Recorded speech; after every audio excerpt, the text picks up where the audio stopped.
welcome. I have looked forward to this for a while. I know I hadn't quite made introductions too quickly yet, so I just want to jump in. So Seti, welcome back. Of course, George, welcome back. And I think this. Well, I know this is the first time the three of us have talked. So this will be a little bit of a break from kind of the spirituality and religion series that we've gotten into. Although that'll probably come up, knowing me. But Seti meet George. George meet Seti. Nice to meet you, Seti. Likewise. Yeah, I appreciate you both making the time to join me here. I'm going to go ahead and ask for you first, George, to kind of do an introduction. You might know a little bit about Seti, but I'd like in your own words, I want to be able to be a fly on the wall here and kind of have you two meet each other. We'll decide what topics we talk through. We'll kind of just freewheel it for an hour if you're both good with it. George, Yeah. take it away. Okay. Well, I'm George, and it's nice to meet you, Seti. I had a IT business for several years, and I sold it maybe about a year or so ago, and I've just kind of been focusing on awakening and spirituality and just figuring out what is going on with everything and everybody. No big task. Yeah, that is a big apple to bite. Yeah, good to meet you, George. I'm Seti, and Adam and I have been good friends now for, gosh, 6 or 7 years now, I think, Adam. Yeah. Through the same employer, and based out of the Intermountain West in the state of Utah. Enjoy being with my family. We're now, gosh, it's my wife and I, my 5 sons. 3 of them are married. Yeah. And we now have 5 beautiful granddaughters. That's awesome. That is amazing. Great. I'm a little geographically challenged. So how far in the area that you're in, George, in Texas and Utah, is that like a 15-hour drive? Is it a 10-hour drive? How far apart is it, do you think? I don't know. I know to Dallas it's about 5.5. And then I think it's not that much further from there. Maybe another 4 hours? I don't know. 4 or 5. Yeah, I've actually made the drive from Dallas Fort Worth to Salt Lake City. Oh yeah. And you're talking about 15 hours, and most of that's in Texas. Yeah. Wow. Yeah. Very cool. And I'm in San Antonio, so it's even further from there. Oh wow. Yeah. Yeah. Yeah. Where do you think the two of you would like to start, just in general? Pretend for a moment I'm not here. And if you two were getting to know each other, George, I know you gave him just a small introduction and set to you as well. Where would you two like to take this? I can certainly jump in and kind of direct a little bit, but I'd like to see what either of you might want to talk about. Any takers? Then I'll jump in. So I'm interested to kind of hear your perspectives on a few things. So, Seti, you've mentioned a couple times now in conversations that, like, I tend to almost think I'm speaking to someone that's an audience, my age, maybe a lot older or maybe a little bit younger.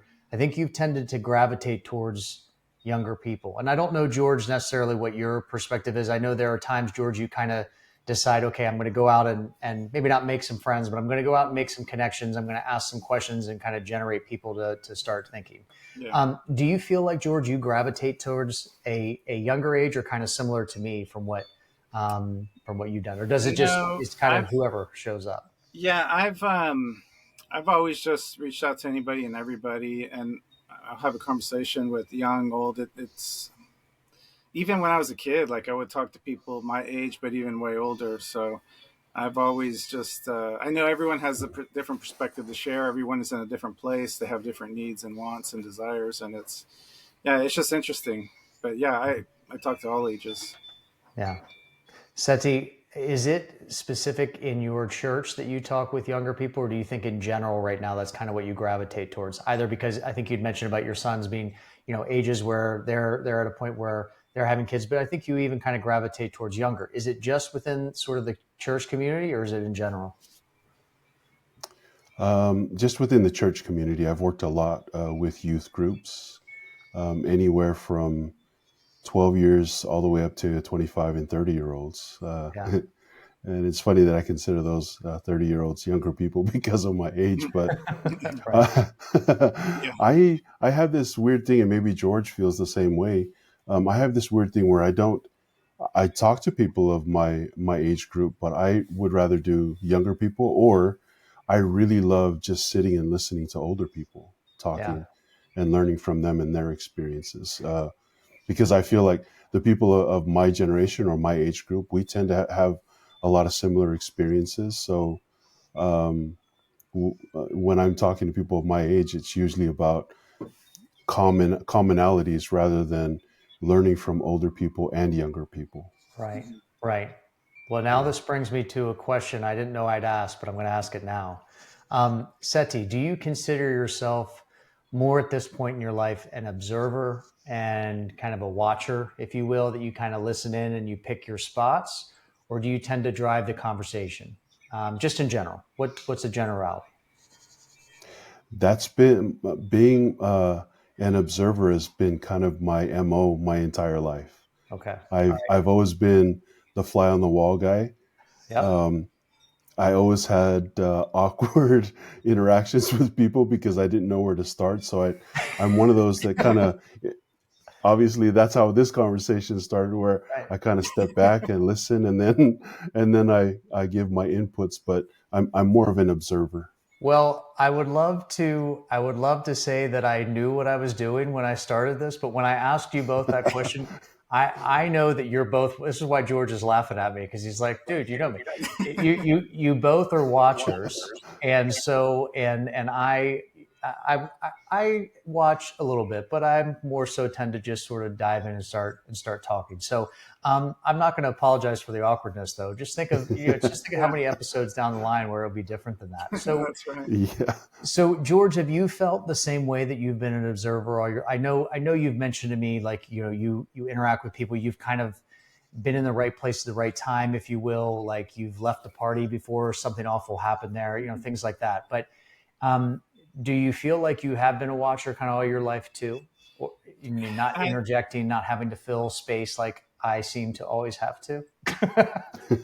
I would say that I've grown more into a watcher role the older I've gotten. Like maybe I was half and half when I was younger because I was very Right, social and I would talk to a lot of people and different groups. But as I've gotten older, I'm shifting more to a watcher because I'm realizing that at this point in my life, there's not much verbal participation I probably have to do. So yeah. I've kind of been backing the other part of me down, uh, you know, doing it less. So I want to. This is a question to you both. Whoever wants to go first, second, you two can draw straws. But I think about this in the concept or the context of wanting to help people, and when each of us, I know in our own ways, want to help people, and that presents in for different people different ways, and that's great. Um, how have either of you either struggled or felt like you've really been successful in being your observer type, natural way, at this point in time or all your life, and helping? How do you kind of decide when that lane is to be picked, when to either ask questions or move them along? What have you both learned kind of over time? Um, because someone like me, at least several years ago, I'd have been like, well, I need to. The time is now. I must seize the opportunity. Like, here's the time to strike. And I wouldn't think the two of you would have the same kind of mentality. You've got probably I'm running a marathon thing. So either of you go ahead, first. But how do you kind of approach that? Do you think? I did have a now's the time to strike in this past year, and I was very active in every way that I could be in communicating with people. But I've also since learned that time is really a construct, and if well, there's no urgency for me now. Like there's no urgency, and also I kind of feel like we're already getting to that point where just our being is spreading out to everyone else and helping Right. in that manner. Like we may not have to physically go do anything now where we're at this point. So once in a while I want to dabble and go and be more vocal, but I am starting to get more into just watching and just putting out good vibes and I don't know. I'm not worried. I'm not worried about anything. I'm not Right. worried that bad things are going to happen to people. I'm not worried about any of those things. So for me, that's why I say, okay, I can be calm. I can relax. It's not a sense of urgency. That's We have fair. all the time, period. I mean, we have Yeah. all the Yeah. time. I You're not attached to a specific date and something must Yeah. happen by then. Yeah. I got you. Seti, what were you yeah. going to say? No, I was gonna say I feel the same way. Maybe it has to do with the fact that I'm a little seasoned in life, but it also has to. I think the only urgency that I sometimes feel is the need to spend more time with family, Yeah. quality time with family, and to being present as opposed to having that urge as a young person of needing to get something accomplished and to feel accomplished in life. I think I'm pretty accomplished in the things that I set out to do in life, and that's why I'm not as, like George said, not as worried about what needs to happen, and more concerned about how can I be of more service to someone, and how can I convey my love to people uh, with the time that I have with Right. them. Right. Yeah. Yeah. No, that makes sense. I mean, that actually kind of reminds me that I maybe I've shared this with both of you or one of you, but um, up to about 10 years ago, which is about the time, like I was doing some healing and some working on myself before then, but I'd call it about a decade at this point where it felt like one life stopped and another one picked up that I call kind of a bonus round. Like anything after, say, 2016 or thereabouts, 2015, it's felt like I'm just playing with house money, meaning that, there's still things that I'm doing in this world, in this life, but I'm the happiest that I've ever been like the next day, meaning that, yeah, there's bad days and things like that, but everything just feels like kind of bonus time. And that, but even yet still, there's things that I want to do or things that I might be in a rush on. So, Seth, you help remind me that how much time has elapsed since I felt like I've been in bonus time. So why rush unless stars align and you're paying attention and things happen like that. That makes more sense. Um, Yeah. Adam, the way I see it right now is that um, I don't know. Maybe we're about to enter, for football terms, we're about to enter the fourth quarter. Or we're a few minutes into it, and right, that takes forever, right? I mean, for a quarter Yeah. to go by, especially when they're just passing all the time or whatever, right? So let's just say that's what they're doing. So we've got a very long time, is how I feel, and I feel like, okay, we're getting close to the end, where we're about to celebrate and everything is going to be amazing. So it's almost like we don't. It's not much else to do at this point. We're just right, trying to cheer the people up that don't realize what's going to happen. Maybe just, hey, everything's going to be cool. It's going to be great. And just reasserting that belief that that's what's going to happen. And it's almost over. We've already won this. There's not much else to do. Let's just run the timeout and enjoy it.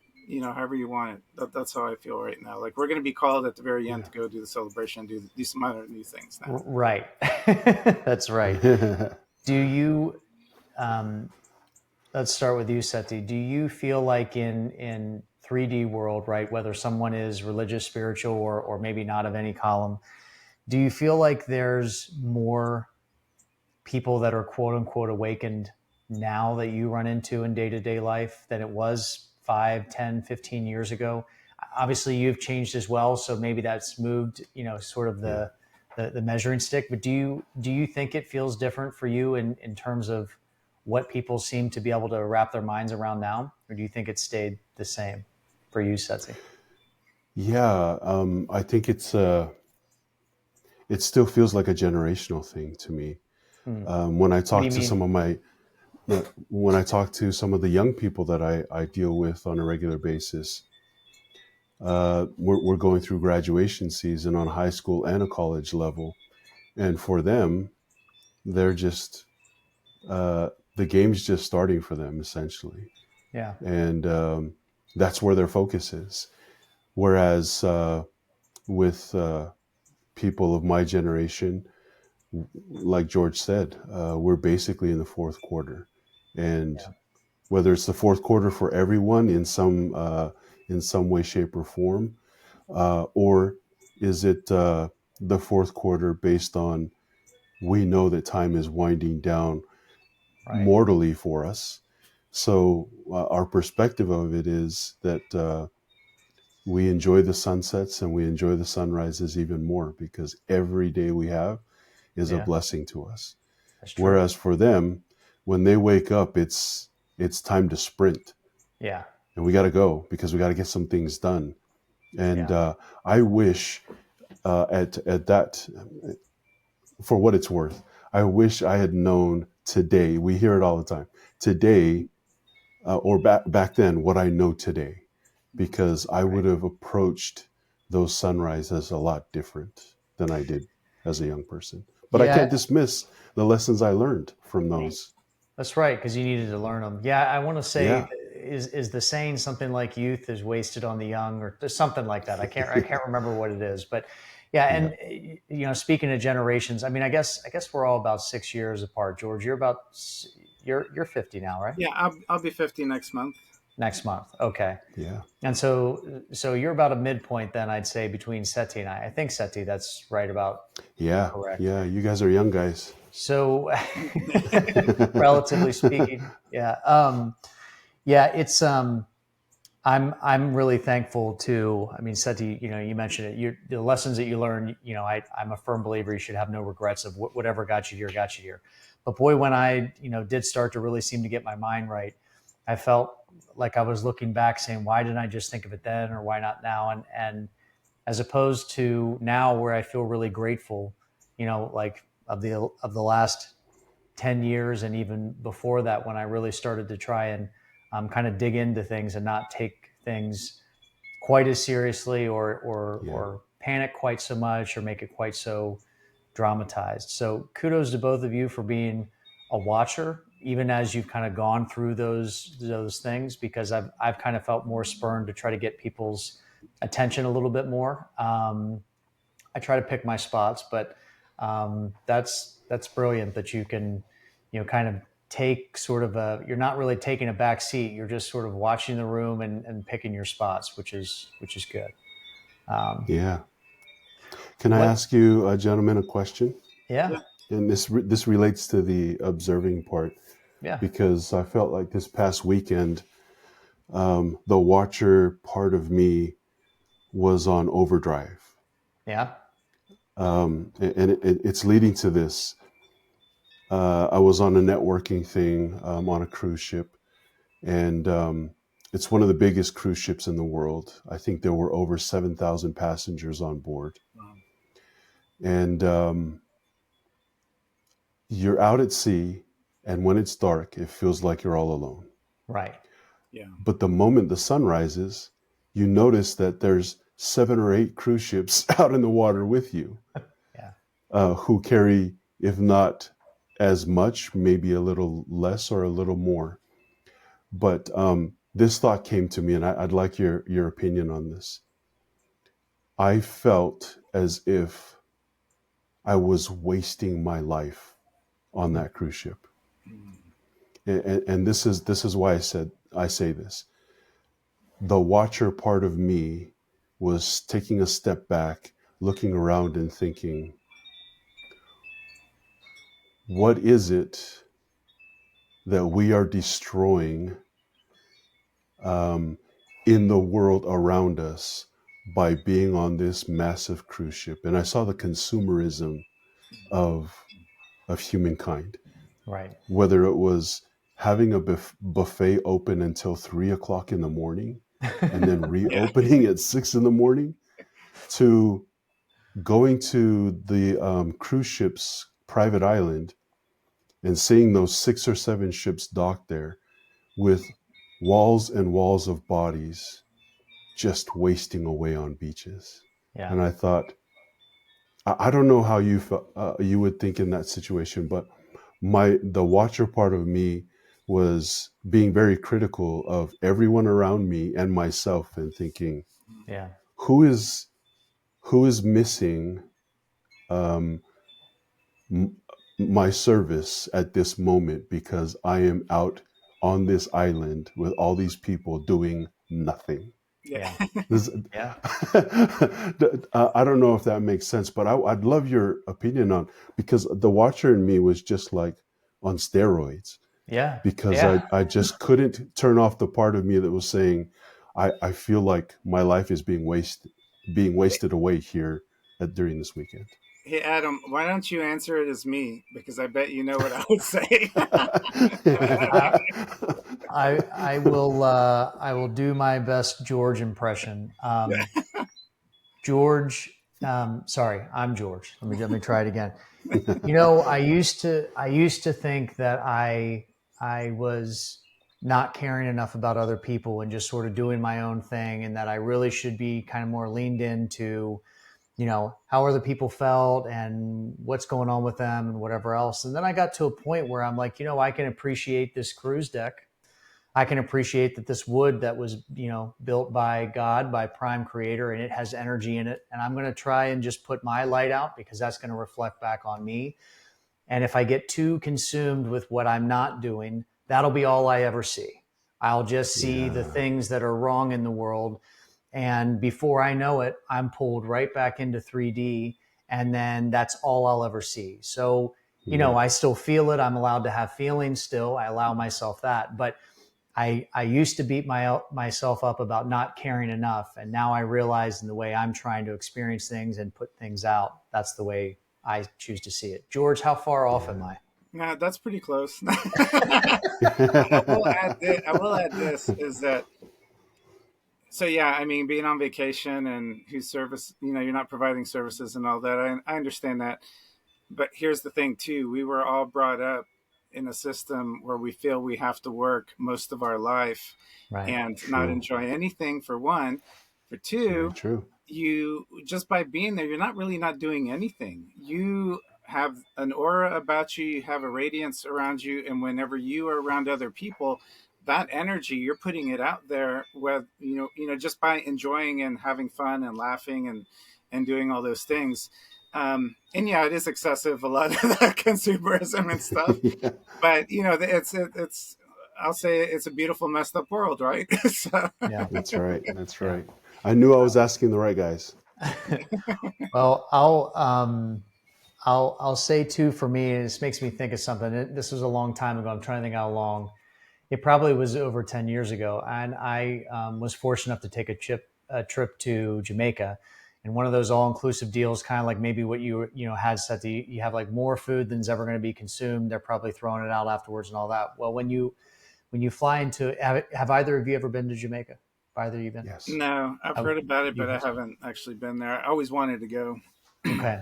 So, Seti, this might resonate with you on kind of a similar level, or at least for me, it does.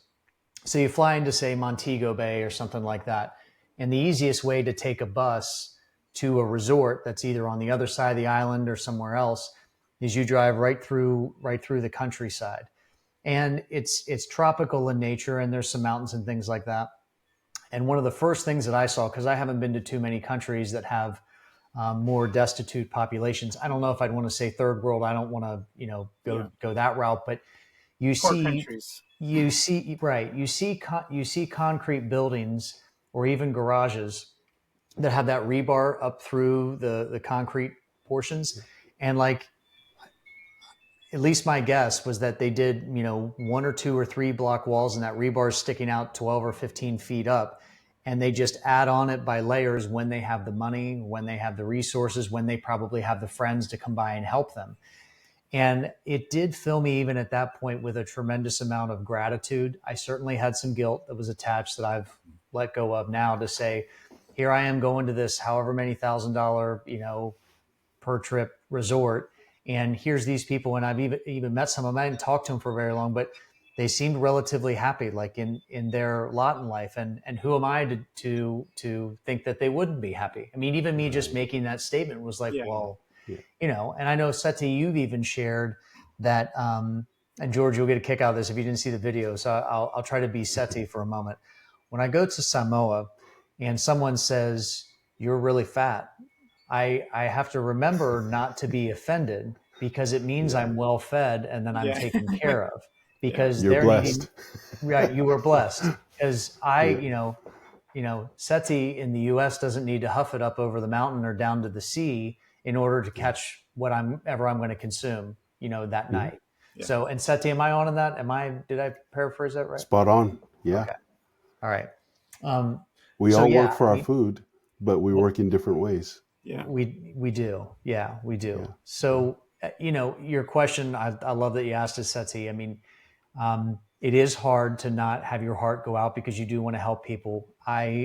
My response would be to wherever we can, whether it's us waking up in the morning or on a cruise ship somewhere or in Vegas to use a place that has like, all the over the top Yeah. extremes, it seems, is to constantly have gratitude for the people that you interact with, like George said, sharing your light outwards, even in those kind of areas, to try not to just, and this is a big thing for me, try not to just focus on the things that are wrong and the problems, as opposed to looking at what we all can be Yeah. gracious for. That gratitude It's a gets great you a long perspective. way. Yeah. Yeah. Yeah. Great Did, perspective. Seti, when you returned from that trip, did you have some fallout? Did you have, guilt or things that you had to sort of let go of when you made that recollection of seeing all those cruise ships and all the obsession? A little bit. I did a little bit, but I came to this conclusion because we've been on cruises before, and it's been a while since I've been on. I would say, and people will disagree with me, I'm sure, that I don't know that I will ever go on a cruise ship to that region, Yeah. Bahamas, because the stigma is that those are just going to be party boats. Right. And so my the way that I've reconciled it is, if I'm going to go on another cruise, it's going to be somewhere where I can learn something about the people and the culture, etc. So whether it's back to the Greek Isles or Alaska or something like that, that's how I've kind of like come to the conclusion that I may not like what's happening in those situations, but I'd be okay going somewhere where I can immerse myself in a culture and people and feel good about my consumerism Right. while I'm learning from the people. But I love the perspective that George brings up, that and you as well, Adam, where the world is going to be the world, and we can't change anything for anybody else. We can only change our response to Right. the situation. And I, I'll tell you what, that just the guy who was assigned to clean our cabins and stuff, man, what a uh, to me a noble being, Yeah. doing this menial work, making pennies, according to us, Right. but in his home country, he's probably one of the most wealthy people there. Right. So I can't dismiss the blessing that he's receiving from the work that the cruise ships offer him. So Yeah. Yeah. And I think we all three could agree that, the riches, the enrichment of our soul is not on this side of the, Right. of the life anyway. yeah, It's on the other side. yeah, yeah. George, do you have any recommendations on travel options as Seti described them as a better place to go on a cruise? I know you've traveled more than I have, so I'd like to put you Yeah. on the spot. Is there any places you might share? Yeah, I don't know too much about cruises. I've only been on two cruises. One was an Alaskan cruise, which was cool, except the whole point of that is to go up and see the glaciers. And it was Yeah. foggy when we went and got there. So Oh, they're like, hey, we got 20 minutes here. And if it doesn't clear up, we got to go. So it's like, okay, we pull up for 20 minutes and then we were gone. right. And Wow. then I went on a Mediterranean cruise, which it was amazing. The Mediterranean cruises are fun. But yeah, those are the only two I've been to. But I have traveled all over the world, lots of different places. Yeah. Yeah. Yeah, I mean, my favorite place in the world used to be Thailand, my favorite country to go visit. Mm, But I think yeah. Tahiti took that spot when I went there this year. Yeah. And it's all about the people. I mean, it's a beautiful yeah. place, but the people were the nicest people I have ever run into in my entire life. Period. It's not even Yeah. close. So when we got there, my wife and I had our luggage, and we decided to just go walk. to the ferry instead of catching a ride or something, and it was about an hour and 15-minute walk. So we're just walking through the town and going through neighborhoods, going through business areas, and every single person that lived there greeted us on the way all the way to the Wow. Mm. ferry. And I was like, this, like, they say Texas is friendly. They say certain places are friendly, but to me, that is the friendliest place in the planet I've ever been to. Yeah, and our whole trip was amazing. Everyone was nice, and I mean, we'd go to a restaurant here and there. We'd go to the beach, but like all the people that lived there, wonderful people, and they just and you see how they live. And like one lady was our driver. Once we got across the ferry, she showed us where her house was, and it's like right there on the water. And it's like, I mean, they're Yeah. rich. They're right there on the Right. water. They have Yeah. Yep. fish. It's gorgeous, and it's like, man, I'd like to live here. It's beautiful. You just a little 2 3 bedroom whatever there, and Right. it's That's like, it. and it doesn't look like anything here, Right. but it's gorgeous. I mean, just fruit everywhere. There's so much fruit. Like That's right. there's all the fruit is Yeah. just all over the ground everywhere. You just pick up and eat anytime you want, and then you can go and fish and eat. Like you don't you talk about going to work and making X amount of money, and are you happy or not, and what all do you have? But here they've got Right. like just the bare minimum, and it's Simple they love life. it, and they're happy and big families, and it, I mean, how could you complain How about could you want that? anything else? Like, Yeah. but Yeah. everyone Yeah. here is so used to so much stuff that we don't even need, But we were there, and we're like, Right. man, I would. This is beautiful. Y'all are very fortunate. It's awesome. George, did you go to a resort in Tahiti, or did you just Yeah. go there okay. Yeah, we went to a resort, but I think if and when we go again, we want to rent a house or something. Yeah, Yeah. that makes Yeah. sense. Yeah, And Seti, is that and I don't know how far apart Tahiti and Samoa are. I'm not I think they're somewhat close, or maybe close, Yeah. close-ish. Um, do you feel like there is, from what George described, like a similarity culturally and with the people of Samoa the same? Or are they a little more closed vest to outsiders, do you think, in your opinion? Um, the because it's a Polynesian country, yeah, the linguistics and everything is very similar. Hmm. Culturally, it's very similar. Have you ever The only been? difference Have would you ever been to Tahiti, Seti? no, I No. haven't. I Okay. haven't. But I have many friends and family who have traveled there or who are from there. Okay. And George is right on. People are very, very loving and open and welcoming. The only difference would be, the English and French differences, Hmm. but very, very similar. Even in our looks, our appearances are very similar as well. Hmm. So a lot of similarities there. What do you think in either of those in either of those two locations? How do you think the cultures there look at wealth? Is wealth about the love you have within you, the family that you keep, or something different? What do you think, Seti? Between Samoa and Tahiti. No, no, no. Just in Samoa, or your experience as far as an Uh, islander. How do they look yeah, that's upon wealth? Like what's their view of that? Like I'll say it for me. I think the wealth that I look at now, even living in the United States, is time. yeah, Time is the most precious commodity for any of us, and I need to remind yeah. myself of that sometimes. Doing these types of things, it's great and it's wonderful, but also the time, like you mentioned, spending with your family, Seti. So, in your perspective, in a place like Samoa, what do you think they view as what was really bringing the real riches from wealth? That perspective in a matter of decades has really shifted.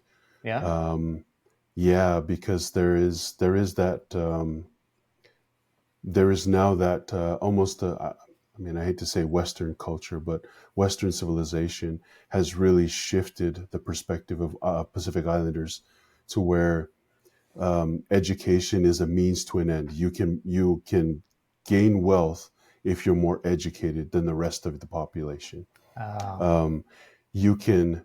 You can elevate your standing, and this is why, because many Pacific cultures were rooted in not so much a nuclear family, but more of a an extended family Yeah. where um, the elderly were considered the leaders of a very large family, and they would look to them for all of the knowledge and whatever it is that will help a family function.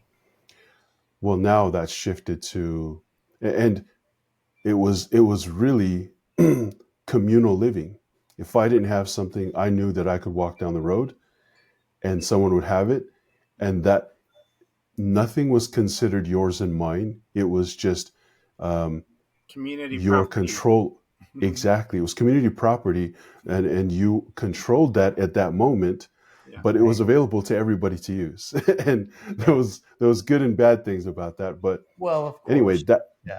yeah, Can I say that something has about that? yeah, go for it. So I've brought this up many times over the years that like this was all part of a plan to break everyone apart because when you have a community, maybe you only need one lawnmower, right? And then you pass it amongst yourselves, and whatever tools you have, let's just do it from a tool perspective. And Yeah, now everyone has to have their own house. So a family of yeah, maybe 10 yeah, or 11 is now going to have a total of maybe 9 houses amongst them or something.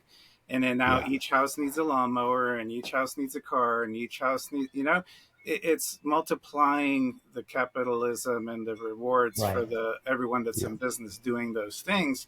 When, yeah, if you think about it, if we didn't get that convoluted, everyone could work a lot less and everyone would have a lot more. And yeah, it's yeah. completely ridiculous what the trap that we've been put in, that everyone has to do this, and Exactly. You're as an 100% individual right. or as your own micro family, but not as a community anymore, not as a Right. tribe. Yes. It's the biggest Yeah. messed up thing that ever happened. And I think that's also why a lot of those people in those cities that or countries that have not been developed with this Western culture and everything, why they're Yeah. so much happier because they're more in tune with nature overall, and they're in Yeah. communities. And who's paying 2,000 a month for daycare over there? They're not. Right. Yeah. And you don't need as much work in the ridiculous way that we do it here. You know. Absolutely. You're 100% right. And here's an example of that, George. When my family first moved to Samoa, mom and dad decided to go back and teach at a local high school there. When we moved there, there's no such thing as a fence.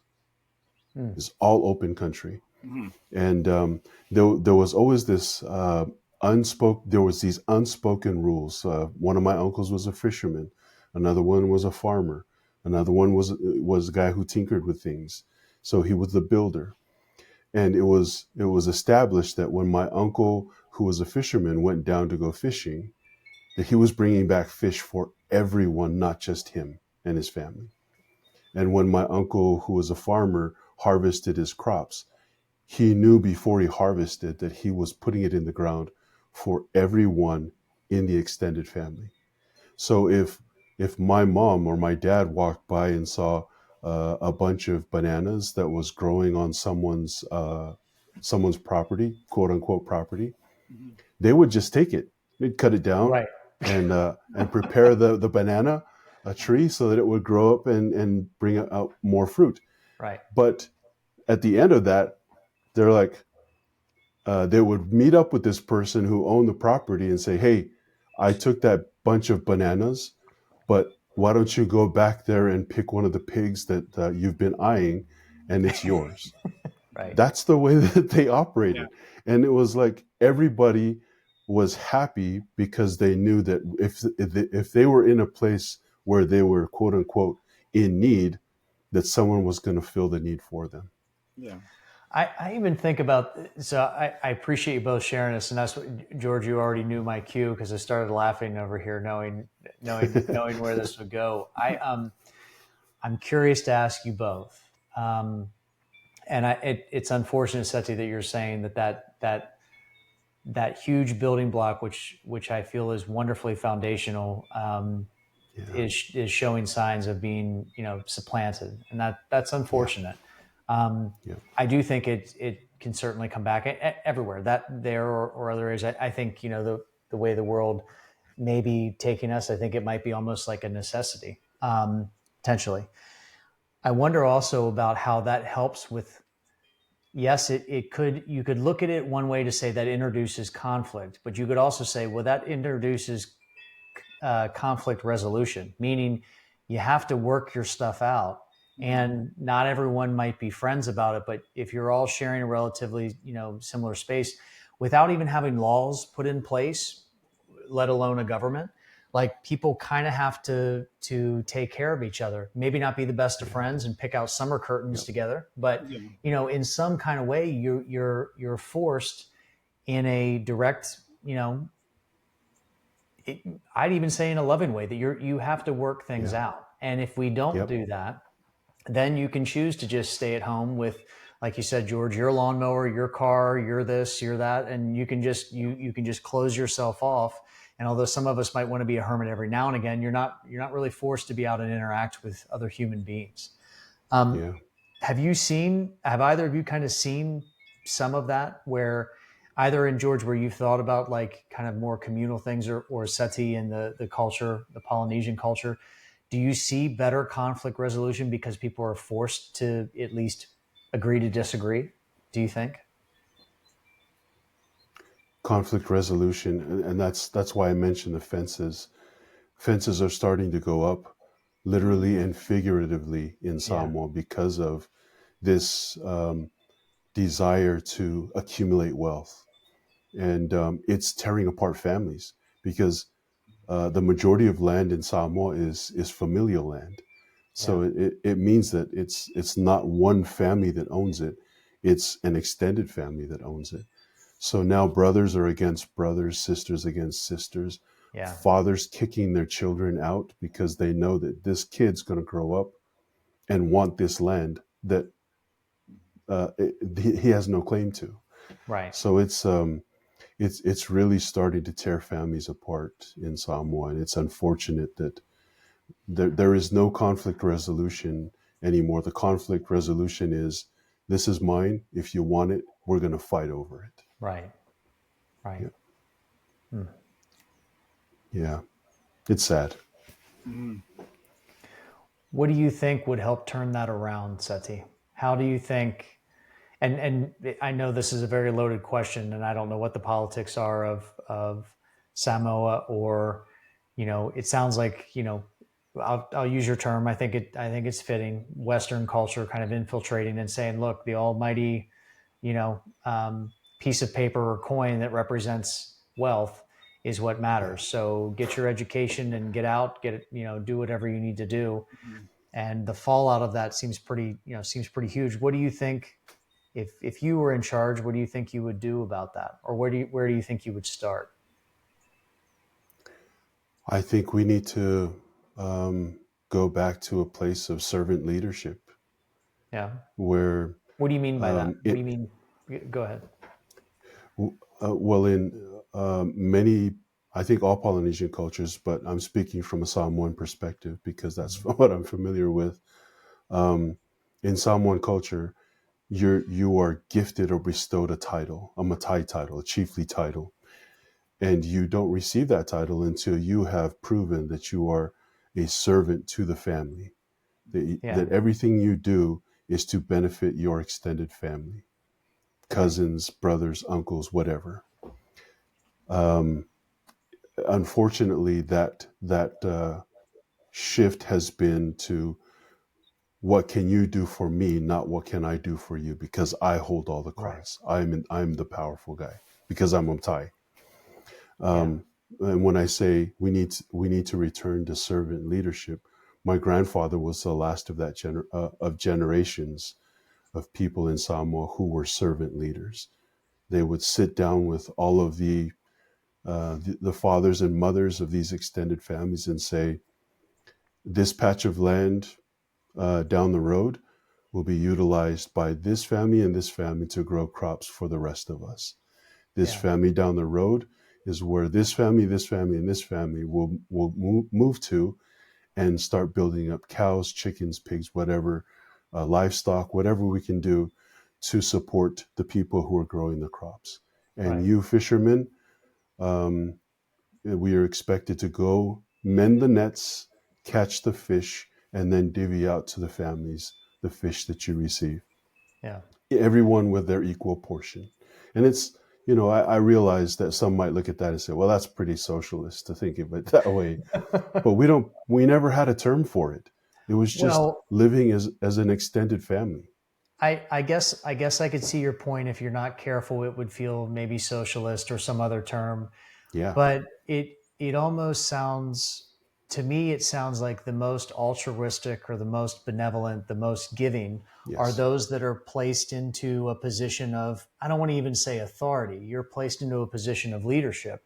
It's Yeah. almost like the more you give of yourself, the higher a leader you are because you've demonstrated. And I think of cultures of like, I think of, say, a tribal leader like a shaman or something like that, typically an elderly, person, man or woman, I guess it depends, but they've been through a lot, they've seen a lot, and their position is not necessarily a position of power, it's a position of wisdom and sharing things. Yeah. And they might not Yeah. be necessarily even a consumer of it. They're there to really help. It's kind of like they're passing the proverbial torch to other things.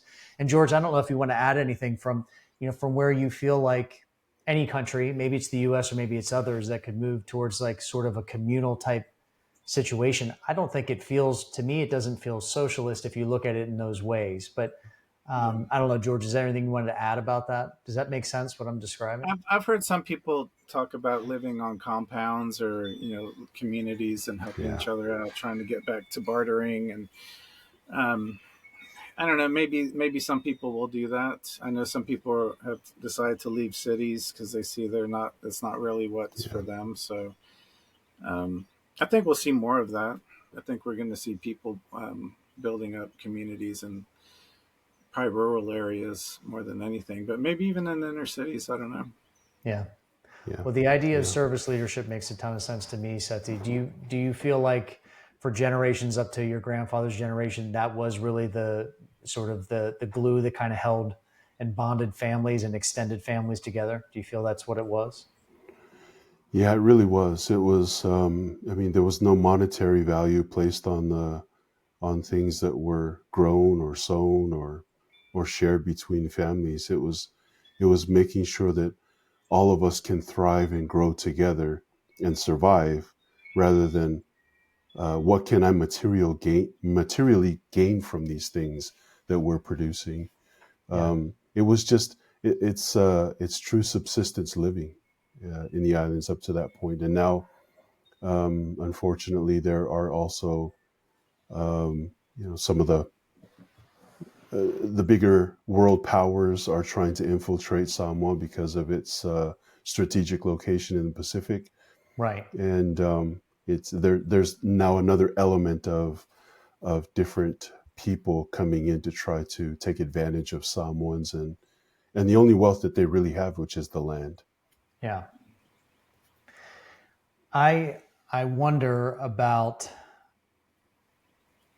how do I say this? Where does the idea of being selfish originate from, like a culture like you're mentioning, or George, even Mm. maybe just to think of the three of us here, like, we're having this conversation, we record it, we put it out somewhere, maybe some people watch it, maybe they don't. What makes us want to do that, other than, yeah, sure, if it brings success at some point, wonderful, but at least for me, if that happens, that's a bonus, right? Yeah, If I were somehow afforded the opportunity to do this all day every day, I would find that fulfilling. That'd be great. yeah, But that's not what drives me. I don't have a, I'm not, and this isn't ego talking. I'm just saying that there's not a selfish, I must do this because I'm going to make this amount and I'm going to be, and people will think I'm great or this or that. Like, I just want to help in whatever, way or capacity that might be. And this is something I'm interested in. So I wonder, is it infiltration of other people's ideas, making people think, oh, I should be more selfish and I deserve it and I should do this, and my family's not pulling enough of the load? Where do either of you have any idea where you think that comes from? Do you think I'm missing something as far as the selfishness and where that originates? I'm just curious. Like, where? How do we learn selfishness? Right, as in like if especially Cartoons. as well as humans. Yeah, I know there is a natural condition to think. There's a natural condition for some humans, at least, to think, well, there's only so much of a pie. Some of us, I think the pie is infinite, and so a piece just magically gets replaced. It's not magic. Well, I It's think that's generational. That's a generational curse to have the mentality that there's a finite amount of anything, that yeah, there's not enough for everybody that's here to have a lot more than what they have now. Like, I don't see why everybody can't have a whole lot more if they want than what they have now, right, because there's a lot. So that's generationally something that gets passed down in families, that Yeah, there's yeah, not enough. Regardless of the situation, I think rich people and poor people probably see it the same way, that there's not enough. Except I would think maybe poor people probably are closer to understanding that maybe it isn't finite, but because maybe they get helped more. So I right, don't think it matters how much you have or not have. I think everyone understands that there's not a infinite amount of stuff, because they're taught that. We're all taught that. We all have to break out of that scarcity mentality. Is what right. I had to break out of yeah, it to be successful and help others, and not worry about a competitor down the street in my business or anything. I didn't worry about any of that. There's enough we can all eat, and we can all get Right. fat. yeah. Right. I Yeah. I don't know. I agree with that 100%. I think when you talk about what, at least what I would think of as negative characteristics of a person, I think those are the natural things that come to us. Yeah. If you watch a little baby, and almost immediately after they can verbalize or move about, and another baby is in their sphere, in their space, and they touch a toy that's theirs, they're like, start screaming at them and Right. and clawing at them. Yeah. So I think that's just a natural born trait, like you say, George. It might be a generational thing where it's just you continue to do those things. Some of us, it's in our DNA where you just want to fight all the time, Right. and um, that's just when I say it's natural. It takes a certain level of maturity, maybe mentally and spiritually, to realize what George is saying. I don't need uh, a massive tomahawk steak when I can be satisfied Right. with a 16-ounce ribeye. Yeah. Yeah. And yeah, I think it takes some time to be aware situationally of what's going on around you, to say, I don't need all of this stuff right now. I can help someone else out with what I've been blessed with. I I agree with you, Seti, and I think that some cultures may encourage that type of growth, to not always think me, me, me, and there's other cultures that almost encourage it or maybe require it, so to speak.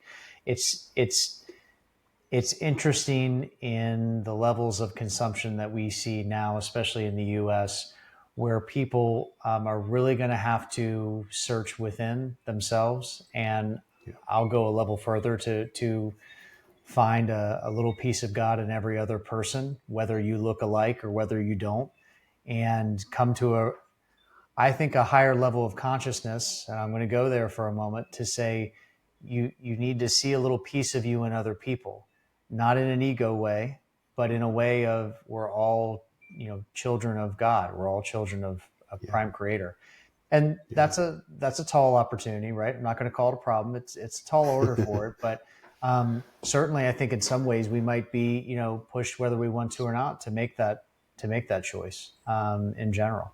So. Um, I love the conversation between the two of you. I want to do it again. Is there anything else either of you want to send us off with, do you think? Nope. only that I think we've only just scratched the surface. I agree. Yeah. I That's. agree.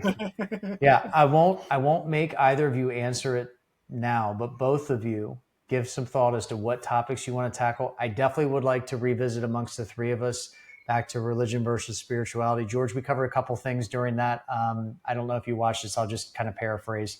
I asked some things about Jesus and my views on him, and said a few things as far as where I have read and felt where he's spent some time outside of the areas that might have been known, and asked, is that blasphemy or not? And Seti's great at presenting great understanding regardless of what I say, and also letting me know what some people might think or not. The next time we might go a little deeper on that.